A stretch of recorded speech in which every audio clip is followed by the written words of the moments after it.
Hello दोस्त, नमस्कार, good morning. आप लोग कैसे हैं? उम्मीद करती है आप लोग अच्छे होंगे।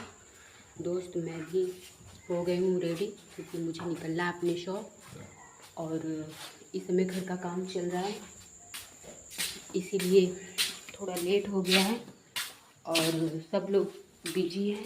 मैं भी निकल रही हूँ और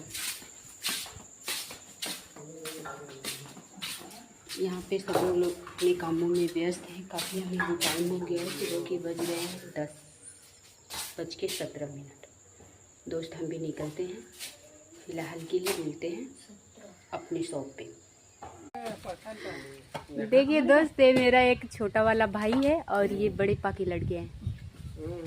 ये मजदूरी देने की वजह से खुद मेहनत कर रहा है और इसका हुलिया देखा